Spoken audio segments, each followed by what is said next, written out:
안녕하십니까? 반갑습니다.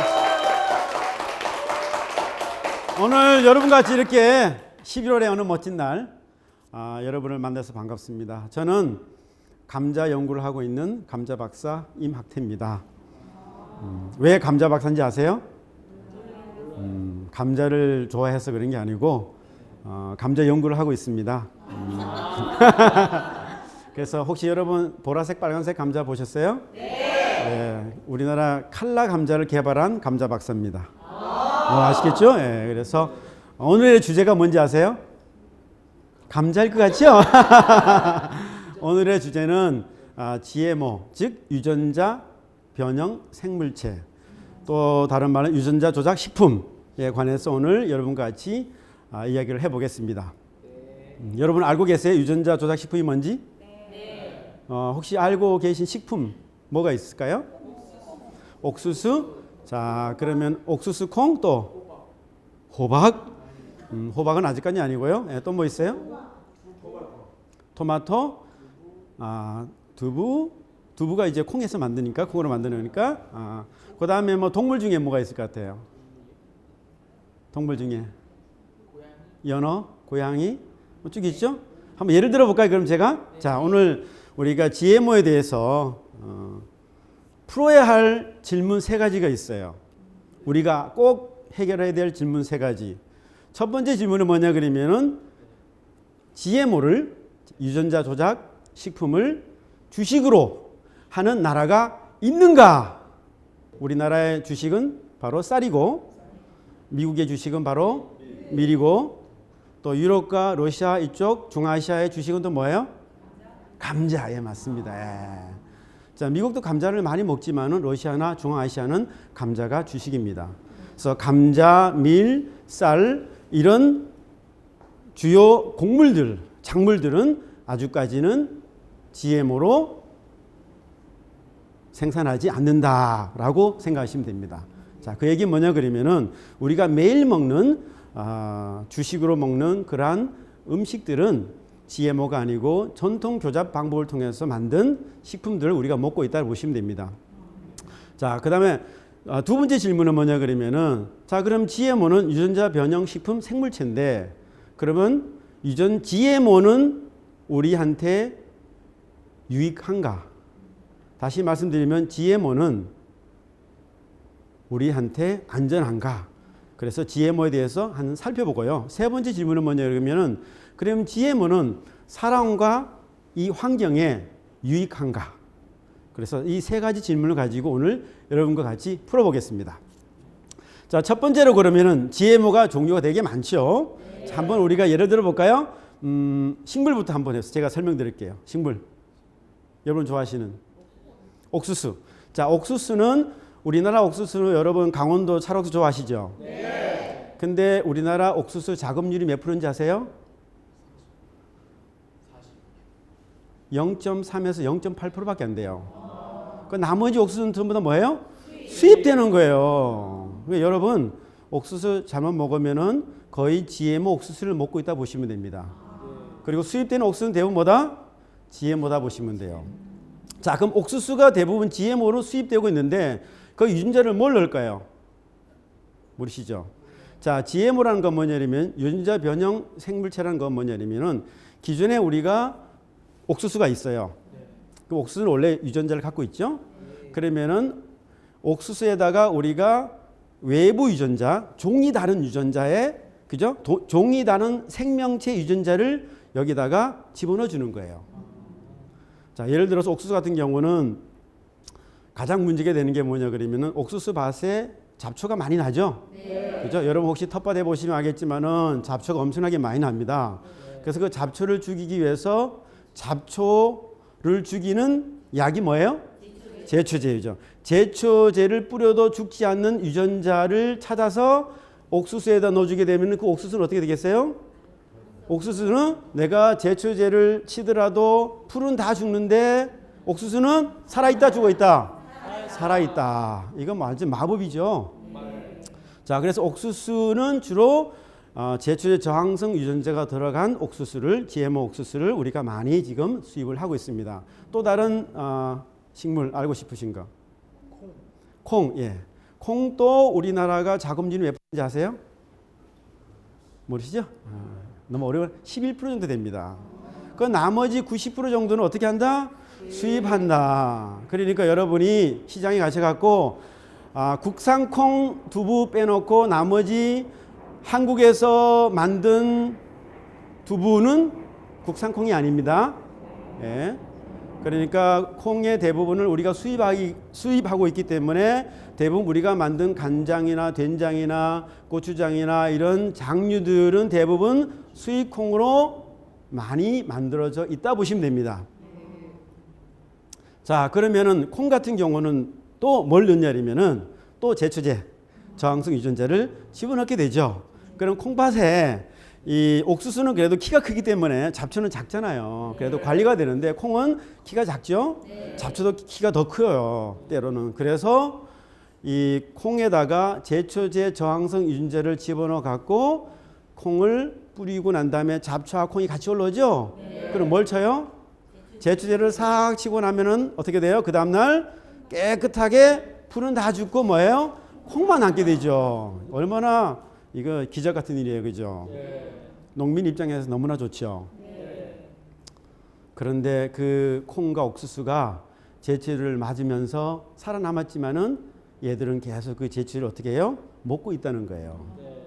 흡수하겠죠? 그러면 우리가 그 제초제가 많이 오염되어 있는 옥수수나 콩을 먹게 되면 우리 몸은 오염될 수도 있겠죠. 자, 그 물질이 뭐냐에 다른 거죠. 거기 들어간 물질이 좋은 거면 우리 몸도 좋아질 수 있고 거기 들어간 물질이 유전자가 안 좋은 거면은 우리 몸도 안 좋아질 수 있다는 거죠. 그죠? 자, 그 다음에 또 다른 예. 동물로 한번 가볼까요? 동물. 소? 소는 어떤 연구를 했냐 그러면요. 소 같은 경우는 젖소 같은 경우는 사실은 우리 어머님 여기 계시지만은 모유할 때 모유를 우리가 3년씩 할 수 없잖아요. 그저 기간이 있잖아요.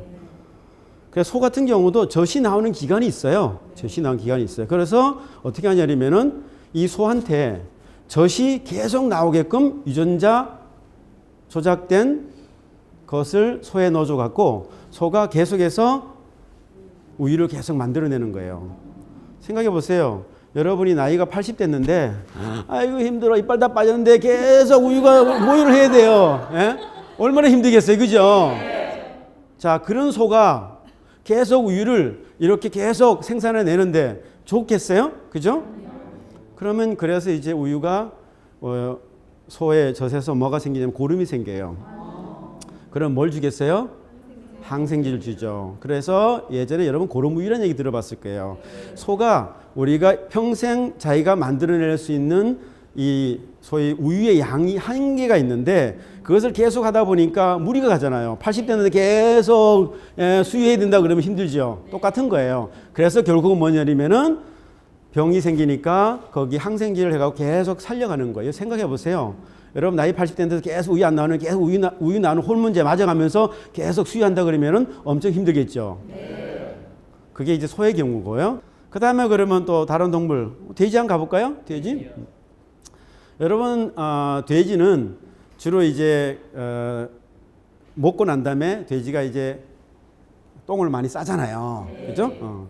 똥을 싸는데 그 똥을 싸게 되면 그걸 가지고 주로 어디다 써요? 거름으로 쓰거든요. 그러니까 돼지 똥이 거름이 되게 좋아요. 근데 이 거름을 쓰고 있는데 이 거름에 주로 돼지가 뭘 많이 가지고 있냐면 인이 많아요.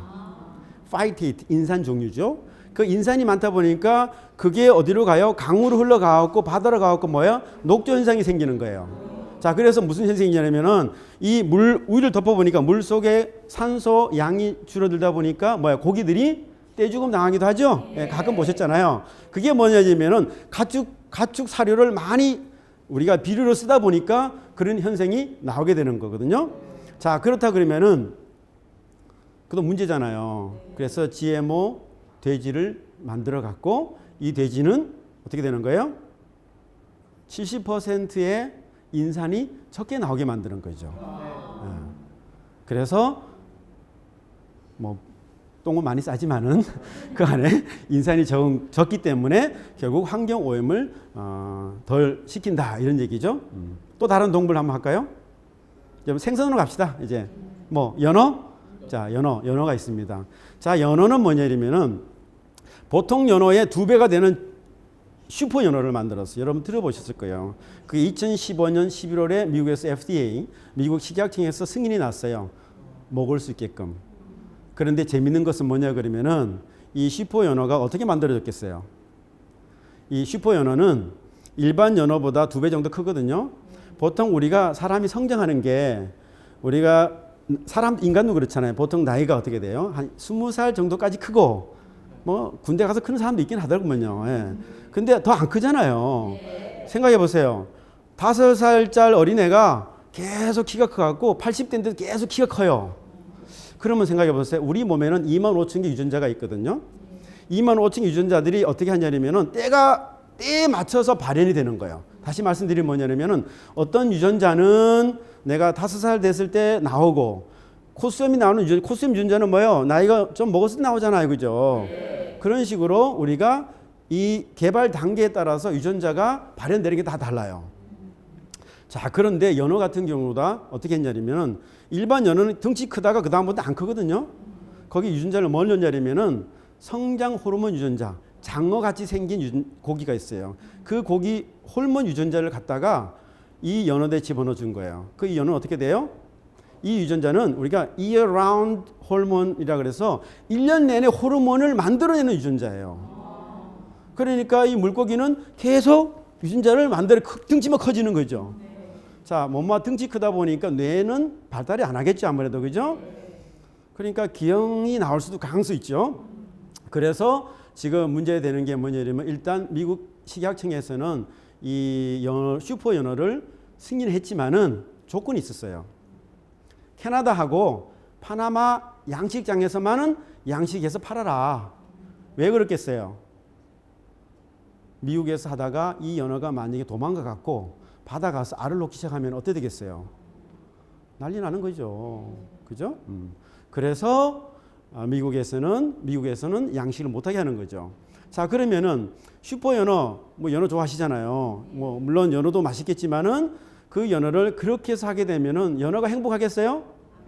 행복하지 않죠. 제가 연어라면 엄청 화낼 거예요. 그죠? 생각해 보세요. 나는 크고 싶지 않은데 계속 등치만 키고 그러다 보니까 애들이 헤엄도 잘 못 쳐. 왜냐면 등치만 커갖고. 그죠? 그걸 우리가 2년 뒤에는 먹을 수 있다는 거예요. 끔찍한 일 아니겠어요? 자, 그러면은 중요한 거는 이 연어를 바다에 나가갖고 다른 연어들하고 짝짓기 하면서 막 할까봐 불입으로 만들었어요. 이 거센 거죠. 연어도 엄청 불행하겠죠. 그죠? 같은 생명체라서. 그렇지만은 99.8%밖에 안 되는 거예요. 나머지 0.2%는 뭐예요? 얘들도 다시 임성을 회복하는 거예요. 불임 만들었지만은. 그래서 바다 나가고 오염시킬 확률이 많다는 거죠. 그래서 GMO가 먹는 건 좋지만은 이게 환경 생태계 문제를 일으킬 수 있다 없다? 있다 이거죠. 그죠? 자, 또 다른 뭐 할까요? 샘플? 뭐 하면 토마토? 고등어 말고. 자, 그럼 저러 갑시다. 양배추 한번 갈까요? 양배추인데 이 양배추에다가 무슨 유전자를 집어넣으면 여러분 정갈 아세요? 정갈? 정갈? 제가 정갈짜리 별자리인데 좀 기분 나빴어요. 왜냐하면 정갈에 이 독소 유전자를 가지고 양배추 넣어갖고 이 벌레가 양배추를 먹으면 다 죽어버리는 거예요. 그러니까 정갈이 가지고 있는 독소 유전자가 있는데 그게 아미노산 길이가 30에서 한 80개 정도 아미노산 되는 그 길이 단백질이에요. 그 독소 단백질 유전자를 양배추에다 넣어주게 되면 양배추는 그 유전자를 만들어낼 거 아닙니까? 그죠? 근데 재밌는 것은 이 해충이 먹으면은 죽고 사람이 먹으면 괜찮아요. 그건 괜찮잖아요. 근데 만약에 양배추의 유전자가 배추와 교잡이 되거든요. 주변 배추밭에 꽃가루 날아가고 개들하고 다 그렇게 만들어 버리면은 이것도 문제일 수 있어요. 왜냐하면은 생태계는 해충은 벌레는 벌레대로 먹을 거리가 있어야 되잖아요. 조금 먹어줘야 돼요. 자기들도 다 못 먹게 하면 어떻게 나요? 무슨 곤충이 나와요? 슈퍼곤충. 이제는 먹어도 살아남는 곤충이 나오면은 생태계는 엄청나게 교란이 오는 거예요. 그죠? 자, 그러면 양배추도 했고 또 뭐 할까요? 염소 한번 해볼까요? 염소? 예, 염소? 염소 뭐로 만들었겠어요? 염소는 GMO 염소 궁금하잖아요? 궁금하죠?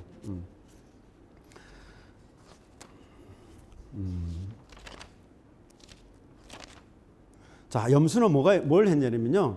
여러분 스파이더가 뭔지 아세요? 스파이더? 거미. 스파이더맨 있잖아요. 스파이더맨. 자, 그러면 이 염소 이 젖으로 이 스파이더 거미의 뭐예요? 이 거미줄을 만드는 유전자를 집어넣어 주는 거예요. 자, 그러면은 여러분이 그 염소 우유를 먹게 되면 스파이더맨이 될까요? 이렇게 막 붙어서 막 이렇게 하나요? 예? 예? 그렇지 않겠죠? 자, 그럼 왜 이런 연구를 했냐면 원래 스파이더 이 거미의 이 줄은 뭐예요? 여러분 단단하죠? 이 거미줄을 모아서 뭘 할 수 있냐 그러면요. 뭘 할 수 있겠어요? 거미줄을 촘촘히 해서 옷을 만들면은 방탄조끼가 돼요. 그리고 수술할 실이 있잖아요. 그 거미줄로 만든 실로 하게 되면은 굉장히 오래가고 자연적으로 다 분해가 돼 버리는. 그러니까 이 명주실 같은 그 실을 만드는데 거미를 이용할 수 있는데 거미를 우리가 생육하려 그러면은 어렵겠죠. 거미를 얼마나 모아야 되겠어. 여러분 예를 들어 제 방탄조끼 제 거 하나 만들려 그러면은 거미를 엄청나게 많이 우리가 키워야 되는데 이 거미들 특성이 뭐냐면은 자기들끼리 모아놓게 되면은 서로 싸워요. 그래서 생각한 게 이 거미 유전자를 가지고 그 중에 무슨 유전자예요? 이 실크를 스피닝하는 유전자가 있어요. 스파이더의 실크를 스피닝 막 돌리게 한 유전자를 뽑아가고 어디에요? 염소에다 집어넣은 거예요. 그 염소에서 뭐예요? 그 유전자가 나오게 되는 거죠. 염소가 행복할까요? 아니요. 만약에 그거를 염소 새끼가 먹었다 그러면 어떻게 되겠어요? 아, 염소 우유를 먹는데 이게 막 목에서 막 감기겠죠, 그죠? 그러면 힘들 수 있는 거죠, 그죠? 자, 물론 인간이 우리가 의학용으로 산업용으로 만들 수 있지만은 그것이 우리가 동물이 어떻게 생각할지도 생각해야 되는 거고 그리고 그것이 환경에 어떤 문제가 생길지도 우리가 생각을 해야 되는 거죠. 예를 들어서 제가 미얀마 동남아시아죠. 미얀마에 제가 몇 년 전에 대학생 15명을 데리고 거기에 봉사활동을 갔어요. 봉사활동을 갔는데 거기에 이제 제가 감자를 하니까 감자 종자를 거기 심어갖고 미얀마의 식량 문제를 해결하는데 도움을 주기 위해서 갔어요. 갔더니만 그쪽에 농민들이 하소연하는 거예요. 뭐냐고 봤더니만 우리가 이렇게 옥수수 재배를 하고 있는데 옥수수를 먹을 수 없다는 거예요. 왜요? 옥수수를 우리가 재배해갖고 대기업들이 다 가져가는데 좀 남아있는 거 먹으려고 그러면은 질겨서 못 먹는데요. 왜냐 그러면은 그 옥수수에는 플라스틱 만드는 유전자 들어가 있어요. 그거 먹게 되면은 위가 플라스틱 굳을 수도 있잖아요. 그거 못 먹는 거예요. 그래서 이런 우리가 만약 그 유전자가 옥수수 유전자가 꽃가루가 많이 날아가고 다른 식물에 감염시켰다 그러면은 다른 생물체도 그런 걸 만들어낼 수 있다는 거죠. 자, 그래서 이 미얀마 같이 어렵고 힘든 나라 갔다가 재배하는 거예요. 그 농민들 착취하고 그 농민들 한 얘기 그래요. 종잣값 봐도 종자도 GMO 종자 써야 돼요. 회사부터. 농약도 그거 농약을 써야 돼요. 물건 다 가져가요. 그 사람들이. 자기들이 다 농약비하고 종잣값 빼고 나면 남는 게 없대요. 그래 차라리 감자를 달라고 감자 심으면은 우리가 먹을 수 있지 않냐고. 그래도 우리 감자 박사님이 개발한 감자는 GMO가 아니지 않냐고. GMO 절대는 아닙니다. 예. 여러분이 상상할 수 있는 모든 것들을 다 할 수 있어요. 유전자는. 못하는 이유는 뭐냐면은 결국 그것이 생태계와 먹는 사람, 식물이든 동물이든 사람이든 간에 거기에 미칠 영향에 대해서 많이 우려하는 것 뿐이죠. 닭 해줄게요. 닭이 뭐가 있냐면요. 재미있는 닭이 있어요. 여러분 닭이 털이 없다고 생각하세요. 보세요. 털이 없어요. 털이 없다 그러면 언제 닭갈비 집은 좋겠죠. 제가 춘천 닭갈비 유명한데 닭갈비 사장님 좋겠죠. 왜 털을 뽑아야 되는데. 예, 털을 뽑아야 되는데. 자, 털 없는 닭을 개발했어요. 털 없는 닭을 왜 개발하나 그랬더니만 참 그래요. 털 뽑을 필요가 없다. 두 번째 뭐겠어요? 더운데 에어컨 안 틀어도 괜찮다. 그렇죠. 시원하니까. 그죠. 그런데 문제점이 있어요. 러시아에 있는 사람이 그러는 거예요. 그 러시아 너무 추운데 걔들이 히팅해줘야 되는 거 아니에요, 또. 그죠. 그런 문제가 있는 거예요. 열대 지방은 에어컨이 필요 없지만은 추운 지방 가면 얘가 추워서 못 사는 거죠. 또 다른 문제가 뭐냐면은 이게 숯닭이 암탉을 이렇게 탁 올라타잖아요. 올라탈 때 뭐냐면 이걸로 탁 찝어버리는데 막 찝잖아요. 문제가 털이 없으니까 뭐예요? 맨살에다가 그냥 상생했어요. 맨살을 콱 찝어버리니까 상처가 나버리잖아요. 그러니까 피부병이 생기는 거예요. 닭은 뭔 일이면요, 누가 하나 상처가 나잖아요. 그럼 다른 닭들이 공격을 해요. 그렇기 때문에 닭을 격리해야 돼요. 자, 그럼 GMO 닭은 털 없는 닭, 소위 누드닭, 그죠? 누드닭은 그렇죠, 누드죠. 털 없으니까. 누드닭은 격리해서 재배를 해야만 되는 거죠. 그렇지 않으면은 이제 뭐 여러 가지 피부병도 오르고, 그 다음에 짝짓기 할 때도 문제가 많이 생기고, 그런 어려움이 또 닭에게 있는 거예요. 그래서 그 닭이 진짜 좋은지 안 좋은지는 모르겠지만은 그거는 뭐 닭 재배하시는 분들이 결정할 문제지만은, 또 다른 궁금한 게 있어요? 다른 동물? 식물 갑시다. 하나. 바나나 한번 할까요? 바나나? 여러분 아프리카 이런 지역에서는 이 백신을 맞으려고 그래도 냉장고가 없잖아요. 그래서 백신 같은 경우는 우리가 냉장고에 이렇게 보관했다 맞는데, 그래서 학자들이 연구한 게 뭐냐면, 그러면 바나나에다가 백신 유전자를 집어넣어 갖고 사람이 백신 주사 맞지 않고 바나나 이렇게 한 입 쑥 먹으면은 그냥 백신, 예를 들어 콜레라 예방 주사 맞은 것처럼 되지 않겠냐는 생각을 갖고 했어요. 그래서 연구한 게 생으로 먹는 거 뭐든지, 당근, 수박은 없어요. 수박 좋아하는 당근 없고, 감자도 했어요. 코넬도 했어. 감자 했는데 감자는 생으로 먹기 좀 어려웠던가 봐요. 제가 개발한 생으로 먹는 감자였으면 괜찮았을 건데. 예. 그러다 결국은 뭐냐면 당근도 하고 다 했지만은 중요한 게 뭐냐면요, 이 단백질이, 백신 단백질이 만들어져 갖고 사람이 흡수할 수 되잖아요. 그래 보니까 그나마 바나나가 가장 좋다라고 생각해서 바나나 백신이 나왔죠. 문제가 뭐냐 그러면요, 바나나를 키울 때 바나나 자체가 백신 유전자가 들어갔지만은 제초제를 얻기 위해서 만약에 제초제를 뿌리잖아요. GMO 바나나를 심으면은 어떻게 되겠어요? 그 바나나는 뭐예요? 제초제를 또 가지고 있는 거죠. 백신 맞아도 그 제초제가 계속 있게 되는 거죠. 얼마 전에 큰 사건이 생겼죠. 우리가 맞는 백신의 제초제 주성분인 이 글리포세이트가 함유되어 있다. 얼마 전에 보도가 됐어요. 왜 그러냐 그러면은, 이 우리가 백신에 거기에 젤라틴하고 그다음에 에그 프로틴, 그 계란에 나온 단백질들을 우리가 주로 이제 쓰고 있거든. 같이 쓰고 있는데, 거기에 글리포세이트라는 GMO로 만들기 때문에 대부분에 그게 성분이 들어 있는데, 백신을 어린아이들이 맞으면서 거기에 제초제 성분이 들어가게 되는 거죠. 조사해 보니까 거의 90% 백신에 전부 다 들어가 있어요, 그게. 근데 문제는 또 뭐냐면요, 보통 우리가 화학 물질을 우리가 이렇게 막 섞으면 어떻게 돼요? 화학 물질을 A, B, C, D 막 섞으면은, 여러분 고등학교 때 실험실, 화학실에서 보면 잘못 벙 터지죠. 섞으면은.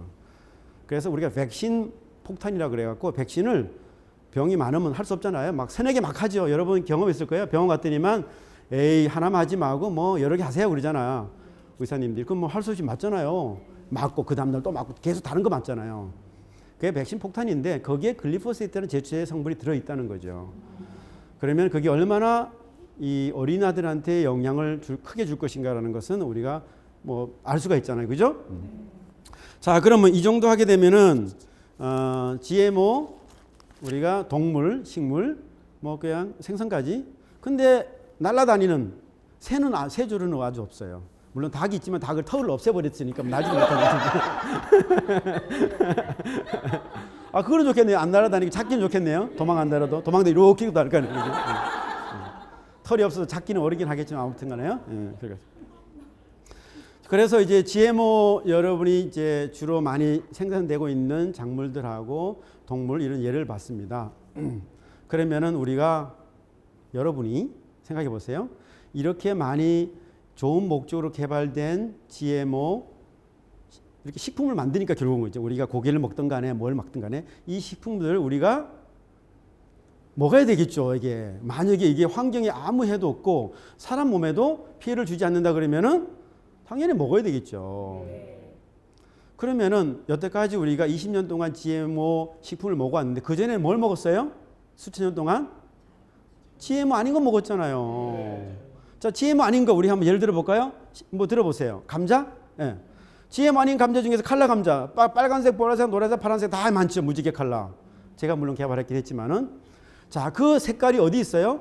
저기 남미 안데스 가게 되면은 그 색깔이 다 있어요. 저는 그걸 갖다가 교잡을 막 해서 모양도 이쁘게 만들고 그리고 독소도 없게 만들어서 새로 개량한 거거든요. 물론 시간이 한 10여 년 걸렸지만은 GMO로 만들면은 몇 년 안에 만들 수 있어요.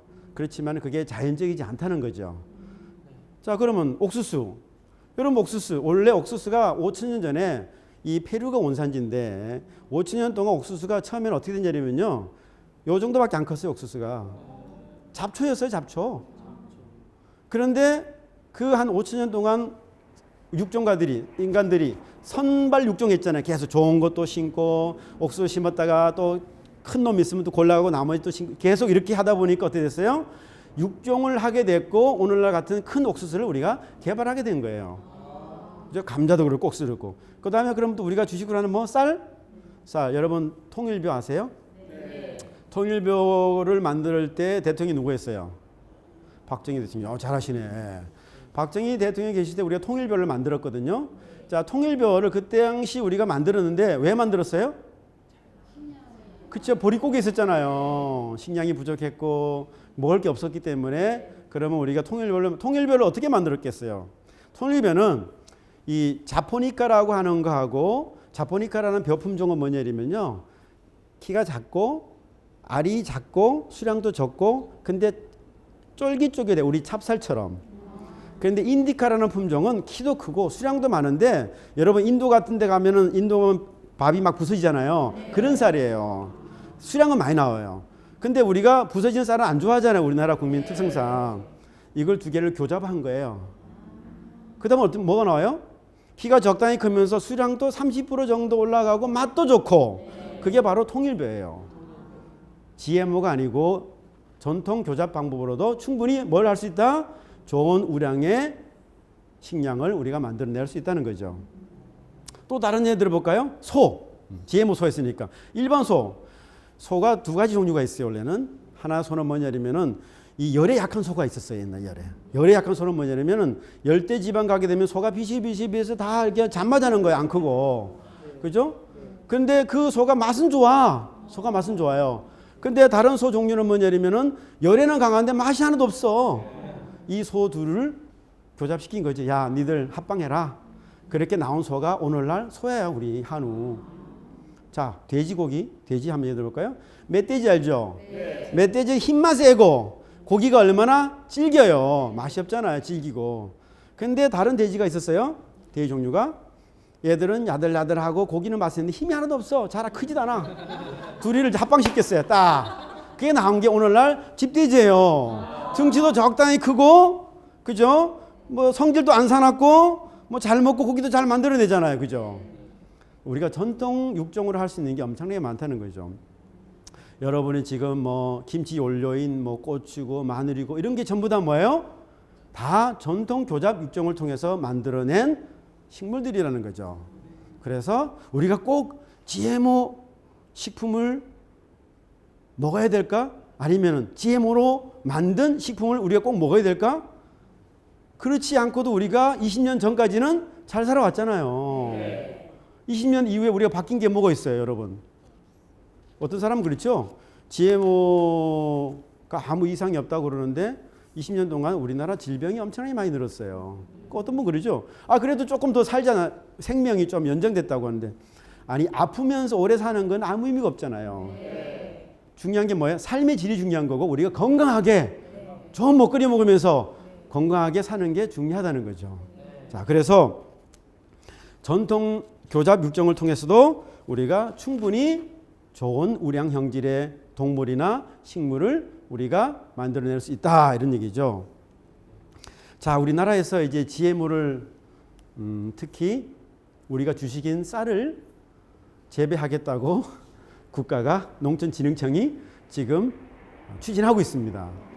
그래서 뭐 아시겠지만 조금 시끄러워요. 그것 때문에. 왜냐 그러면은 우리나라는 지금 쌀이 그나마 자급률이 86%거든요. 다른 자급률은 뭐 아까 말씀드렸죠. 콩도 그렇고 옥수수도 그렇고 굉장히 낮잖아요. 곡물 자급률이 전체가 23%밖에 안 돼요. 나머지 거의 80%는 뭐예요? 수입을 해서 먹어야 돼요. 생각해 보세요. 우리가 자동차 수출하고 핸드폰 수출하고 이렇게 가 공산품 수출해갖고 그 돈 가지고 뭘 사 먹어요 지금요? 농산물을 사 먹잖아 외국에서. 만약에 미국이나 이런 나라들이 야 우리 이제 안 팔아. 우리도 먹기 힘들어. 그럼 어떡하겠어요? 여러분 자동차 핸드폰 다 팔아갖고 저한테 와야 돼요. 왠지 아세요? 감자 먹으러 와야죠. 감자 먹으러. 그런 일이 일어나면 안 되겠지만은 가상해 보세요. 가능하다는 얘기예요. 아 배고픈데 무슨 뭐 핸드폰이 필요 있어요. 뭐 BMW 뭐 필요 있어요. 당장 감자 한 톨이 감자 박사 한번 생각할 거야. 아 감자 박사님 찾아가야 되겠다고. 춘천입니다. 그런 거거든요. 그래서 생각보다도 이게 우리가 앞으로 내가 물론 과학적인 근거 자료들을 설명하겠지만 물론 좋은 점도 있어요. 아까 말씀드린 것처럼 또 다른 예가 뭐냐면 인간한테 이용된 GMO가 뭐냐면은 당뇨병 환자들은 인슐린이 분비가 안 되잖아요. 그죠? 인슐린이 분비가 안 되기 때문에 사실은 어려움이 많은데 인슐린을 만들어낸 유전자를 가지고 당뇨병 환자에다가 혈청에다 집어넣어 갖고 거기에 당뇨병 환자 혈청 안에서 그걸 회복시켜요. 인슐린 유전자를 회복시켜 갖고 인슐린이 몸에서 만들어지게 해요. 그런 건 좋죠. 왜냐 그러면 그건 좋은 게 뭐냐면 그 사람의 문제잖아. 그 사람이 꽃가루 막 날려가면서 하는 거 아니잖아요. 그죠? 자기만 치료받으면 되는 거야. 그런 건 저는 괜찮다고 봐요. GMO라도. 그런데 옥수수 심어놨는데 옥수수가 꽃가루 날아가고 다 오염시키면 안 되죠. 더구나 요즘 여러분 얘기 들어 터미네이터 유전자 들어봤어요? 터미네이터 유전자. 영화 있잖아요. 그 터미네이터. 터미네이터는 뭐예요? 모든 걸 다 부셔버리잖아요. 그죠? 터미네이터 유전자를 느끼잖아요. 그럼 보통 우리가 옥수수를 심어서 그 옥수수를 나라를 이렇게 모아놨다가 내년에 심어도 되잖아요. 그걸 못하게 하는 거예요. 다시 말씀드리면은 유전자가 싹이 안 나게 터미네이션, 종말을 하는 거죠. 그리고 싹이 안 나오게끔 또 해주고. 그래서 아예 우리는 뭐예요? 그 대기업이 만든 GMO 옥수수 종자나 콩 종자를 그 유전자가 들어가 있으면 그거를 계속해서 살 수밖에 없어요. 더구나 재미있는 건 요즘 미국의 큰 이 생명공학 회사가 뭘 샀냐 그러면은 이 불임 유전자를 샀어요. 이 불임 유전자가 뭐냐면은 남자 여자하고 이런 관계를 하고 난 다음에 누가 먹어도 정자를 다 죽여버리는 거예요. 그거 대박이잖아요. 어떻게 보면은 그죠? 근데 그걸 가지고 식물에다 넣으려고 하고 있어요. 자, 그러면 제가 우려하는 게 뭐냐면 식물에 넣었어요. 꽃가루 날려갔어. 피임이 필요 없는 15, 20살 소년들이 지나가다 꽃가루 다 먹어요. 그럼 어떻게 되겠어요? 불임될 수도 있어요. 저는 그게 우려한 거죠. 그래서 연구자들은 그걸 통해 갖고 자기가 어떤 흥미와 아니면 기업들의 이익도 중요하지만은 그걸 통해서 생태계에 미치는 영향이 엄청나게 크다는 것도 우리가 알아야 된다는 거죠. 그죠? 자, 그러면 여러분이 매일매일 드시는 것 중에서 가장 많이 먹는 GMO 식물이 뭔지 아세요? 식품이 콩하고 옥수수. 그 다음에 유채. 유채는 주로 뭐예요? 카놀라 우유 있죠? 카놀라 기름. 카놀라유는 대부분 다 GMO로 되어 있다고 보시면 돼요. 그리고 여러분 뭐 참치나 이런 연어 캔 있잖아요. 거기 있는 오일들 잘 보세요. 보면 거의 다 카놀라 우유로 되어 있어요. GMO고. 그 다음에 콩하고 옥수수인데 그러면 콩 옥수수에 들어간 주요한 GMO 유전자를 만드는 성분이 뭐냐? 제가 아까 뭐라고 그랬어요? 밭에 뿌리면 기적같이 일어나는 일. 제초제. 자, 그래서 지금부터 제가 이 제초제에 대해서 얘기할게요. 여러분 혹시 들어보셨어요? 차코의 눈물이라고? 차코의 눈물. 아르헨티나에 차코의 눈물이라고 아르헨티나 아시죠? 아르헨티나에 차코주라고 있어요. 차코주. 이 차코주가 1996년 처음으로 GMO 콩을 심었을 때 GMO 콩이 1996년 처음으로 승인돼서 재배하기 시작했어요. 딱 20년 전이죠. 그때 했을 때 엄청나게 콩 재배를 했어요. 콩 재배하면서 뿌리는 게 뭐겠어요? 콩을 뿌려. 제초제 뿌려야 되겠죠. 자, 그 아르헨티나 같이 넓은 지역에서 제초제를 어떻게 뿌리겠어요? 비행기를 슉 뿌리는 거예요. 비행기 뿌리니까 주변의 사람들이 피해를 보겠죠. 그 경지 면적, 농사 면적의 90%를 모두 다 GMO 콩을 심었어요. 엄청 뿌리겠죠. 그 해만 쓴 제초제 양이 2만 톤이에요. 생각해 보세요. 2만 톤, 감자 2만 톤이 아니고 쌀 2만 톤도 아니고 여러분 2만 톤이면 1톤짜리 트럭으로 2만 대분이에요. 그 농약을 갖다 뿌린 거예요. 상상이 되겠어요? 그리고 10년 뒤에 2006년에는 제초 양 얼마 넣는지 아세요? 10배, 23만 톤이 늘었어요. 그래서 차코의 눈물이 뭐냐면 그 지역에 있는 어린애들이 막 피부병부터 신생아 30%가 기형아 그리고 죽고 모든 각종 병들이 발생해서 차코의 눈물이라고 그렇게 한 거예요. 슬픈 일이죠? 근데 정부에서는 이 아르헨티나의 수출의 50%가 뭐냐면 GMO 콩이야. 못하겠어요. 가난한 농민들은 그냥 할 수밖에 없잖아요. 자, 그래서 우리나라 대한민국에 지금은 먹는 것도 우리가 걱정이 되는데 완전 표시 안 하잖아요. 표시가 안 돼 있어요. 여러분 가보세요. 뭔지 몰라, GMO인지. 그런데 그게 만약에 우리나라에 지금 재배를 하려고 하잖아요. 정부에서 재배를 하기 시작하는 순간부터 우리나라 땅은 제초제를 많이 칠 수밖에 없는 그런 나라가 된다는 거죠. 제 걱정하는 그거예요. 저도 제가 강원대학교 25년째 근무하고 있는데 GMO를 연구한 적이 있어요. 죄송합니다. 그것도 제초제 저항성 감자를. 물론 상품하지 않았어요. 2006년에 특허를 내고 작년까지도 조금 프로젝트를 해왔어요. 근데 제가 6개월 전에 GMO의 문제점을 알고 제가 이런 강연을 하기 시작한 거죠. 그래서 제 강의는 이 GMO 연구하는 사람들이 봤으면 좋겠어요. 그분들이 보고 저 감자 박사가 GMO 연구하던 사람이 반 GMO 운동을 한 이유가 분명히 있다. 그래서 그 관련 논문들을 좀 봤으면 좋겠어요. 제가 얘기하는 건 전부 다 논문에 근거해서 이게 과학적으로 이렇게 많은 사람들이 피해를 보고 있는데 우리가 모르고 있구나 하는 생각이 들었던 거죠. 그래서 이 아르헨티나의 비극, 차코의 눈물은 뭐 다큐로도 나왔어요.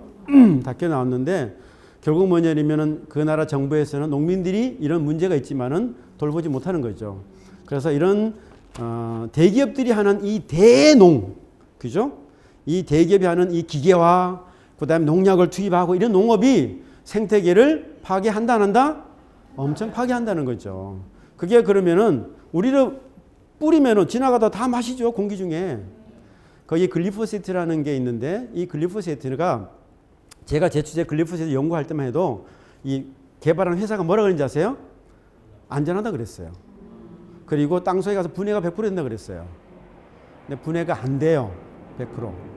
그래서 그 연구들이 최근에 나오기 시작했어요. 2014년에 연구가 나왔는데 뭐냐면은 바닷물에 이 제초제 성분인 글리포세이트하고 글리포세이트가 분해돼서 나오는 AMPA라고 있어요. 글리포세이트가 분해돼서 나오는 게 있는데 그 물질도 또 독성이 같아. 분해됐지만 독성이 같아요. 그 두 가지 물질이 바다 속에 있다는 게 발견됐어요. 자, 알아보고 보니까 이 제초제가 분해되는 특징은 뭐냐면은 25도씨에서 약광, 빛이 조금 있을 때 그때 분해가 잘 돼요. 근데 만약 온도가 31도로 올라가고 깜깜하다, 분해가 안 돼요. 거의 분해가 안 돼. 60% 정도가 1년 뒤에도 계속 남아 있다는 거예요. 자, 그러면은 차코의 눈물에서 보는 게 뭐냐? 처음에 2만 톤인데 왜 23만 톤 되겠어요? 처음에 2만 톤 쳐도요, 잡초가 다 죽었어요. 그 다음 왜 23만 톤 됐겠어요? 한 번 치니까 안 죽어, 잡초가. 그러니까 계속 치는 거죠. 2번, 3번, 4번 죽을 때까지 슈퍼 잡초 나오니까. 그래서 양이 이렇게 늘어가는 거죠. 농약 파는 회사는 좋겠죠? 네. 좋죠. 나쁠 건 없잖아요. 근데 국민들은 얼마나 힘들겠어요. 그 콩을 우리가 수입해서 먹는다 하면 그 콩이 얼마나 제초제가 많겠어요. 자, 또 다른 얘기. 그러면은 우리가 먹는 콩이나 옥수수 제초제 유전자가 들어가 있는데 그러면 그 제초제가 실제로 우리가 얼마큼 들어있는지 알 수 있느냐? 우리 모르잖아요. 정부에서 잘 공개 안 해요. 정부에서는 주로 수출업자들이, 미국의 큰 수출업자들이 GMO 개발했습니다. 콩입니다. 옥수수입니다. 시험 성적은 이겁니다. 수출하는 거 우리가 수입 허가해 주세요 하잖아요. 그러면은 대한민국 입장에서는 그거를 일일이 다 검토를 하겠죠. 물론 검토한다고 하지만은 아직까지 여러 가지 문제점들이 많다는 거죠. 검토를 해갖고 진짜로 GMO가 안전하다 그러면은 지금 정부 얘기하는 것처럼 그럼 안전한 데이터를 주고 광고하게 해야지. 왜 표시 안 하게 해요? 아니 얼마 전에 노벨 수상자들이 얘기했죠. 왜 GMO 반대하냐? 이 생명공학 기술이 인류를 구원할 수 있는 건데 그 반대한다고 그렇게 막 성명서 냈어요. 그래서 제가 방송 인터뷰를 했어요. 노벨 수상자님들이 참 할 일도 없다.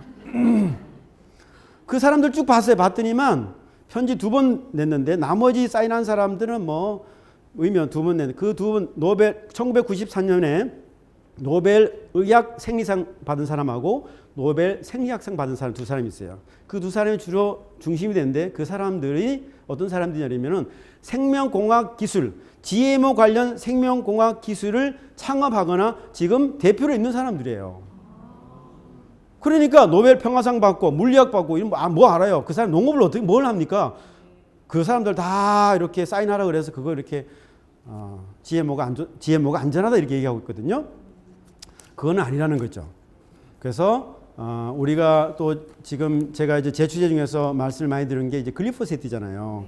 그럼 글리포세트가 보통 보게 되면은 지금 일반적으로 제초제를 농촌에서 많이 치죠? 치죠? 어려 논둑에. 그래서 가서 논둑이 깨끗한 데는 제초제 친 거고 논둑이 이렇게 막 풀이 많은 거는 유기농 하는 데예요. 거기 논에 가면 우렁이가 있고 그렇죠? 치면 안 되니까. 우렁이들이 뭘 먹어요? 잡초를 막 먹었잖아요. 그럼 우리가 만약에 대한민국 우렁이 농법 하는 농민들이 엄청나게 많은데 GMO 벼를 심기 시작해. 그럼 어떻게 되겠어요? 농약 치면 우렁이 다 죽고 또 가장 큰 문제. 우리나라가 주식이 그나마 쌀인데 그 86%는 우리가 먹고 있는데 우리가 GMO 벼를 심는 순간 미국하고 중국에서 GMO 개발 다 해놓고 기다리고 있어요. 바로 들어올 거예요. 우리는요 땅도 작아갖고 농업 인프라가 없어서 생산성을 우리가 맞출 수가 없어요. 그죠? 수입할 수밖에 없는 우리나라예요. 그럼 어떻게 되겠어요? 생태계 문제가 아니고 농업이 망할 수 있는 거예요. 안 그렇겠어요? 네. 생각해 보세요. 농촌에 그나마 지금 농민들이 어려운 게 뭐냐면 쌀값이 지금 떨어졌어요. 네. 근데 쌀도 안 먹어. 지금 안 먹잖아요. 1년에 우리가 개인당 1인당 60kg밖에 안 먹는데 GMO 얼마 먹는지 아세요? 40kg 먹고 있어요. GMO 식품을. 40kg 먹고 있단 말이에요.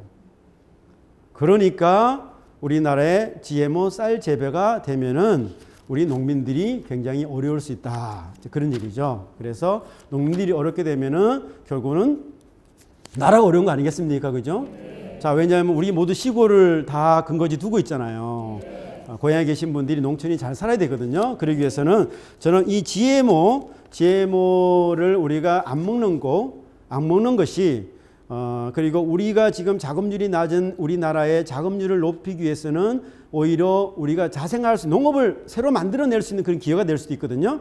그래서 여태까지 우리가 많은 GMO 이런 제품들이 있는데 특히 제초제 같은 경우 있는데 또 다른 문제가 뭐냐면 마지막으로 지금 우리가 일반 과수나 이런데 잔류 기준은 0.1ppm밖에 안 되는데 수입하는 GMO 작물은 10에서 15ppm이에요. 100에서 200배가 더 많은 거예요. 왜 기준이 왜 다르죠?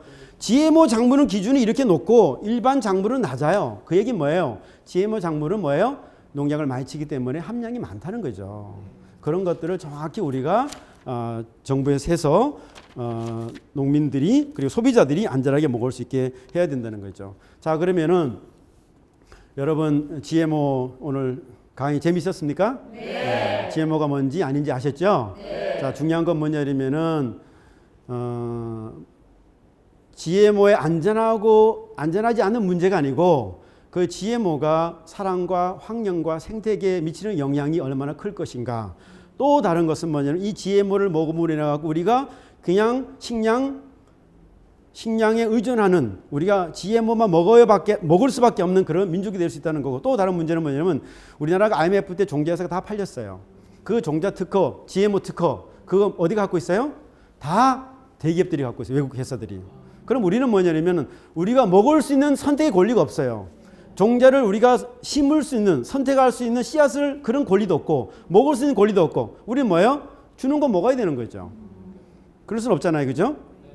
그래서 앞으로는 우리가 GMO 식품 완전 표시제 우리가 먹을 권리 안전하면 안전하다고 표시를 해야 되고 그래서 이게 진짜 좋은 거면 아까 제가 GMO 여러 가지 사례를 들었지만 좋은 것도 있잖아요. 그 좋은 것들을 우리가 이용해야 되고 그리고 생태와 그다음에 생태계와 그다음에 사람에게 피해를 줄 수 있는 그런 것들은 우리가 잘 검토해서 안전할 수 있을 때까지 우리 국민을 보호해야 되지 않나 그런 생각을 하고 있습니다. 네, 감사합니다.